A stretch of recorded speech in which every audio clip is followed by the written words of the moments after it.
Is this the most badass Mezco figure ever? Let's find out. What's up, nerds, and welcome back to another unboxing. Now, at this point, I feel like I say it in every video, but today we do have a fun one for you guys. We are taking a look at Ghost Rider from Mezco Toys. And if there's one thing you should know about me, it's that Ghost Rider is probably one of my favorite Marvel characters. So that, coupled with one of my favorite toy brands, is going to make for a pretty biased review. I mean, come on, the first impressions that we're getting with this figure is his motorcycle, and it looks badass. With the flame effects, both for the trail that it leaves behind, easily clips on, as well as the front flame effect that also easily clips on, it makes for such an easy posing process. But let's open up the figure. I know I said I'd be biased, but luckily for me, I actually only have good things to report on this figure. I am very happy with the first in-hand impressions here. Getting started with our bend test, I will preface, this guy is wrapped in all leather rather, so it's not going to get much mobility out of it. I'd like to think Mezco figures are kind of like 12 scale versions of 6 scale figures. They look great, but you're not really meant to play with them. That said though, I'm still surprised by how much range we're getting out of this pleather. But otherwise, all the same stuff you typically see with Mezco figures. The only thing with this figure is maybe some limited range in the neck mobility. Now let's put the figure down and move on to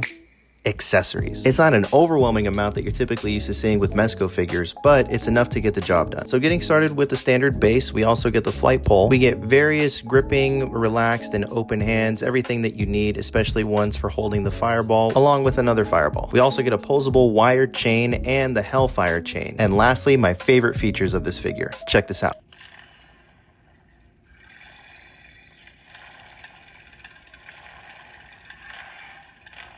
And here's Ghost Rider with the light up head feature.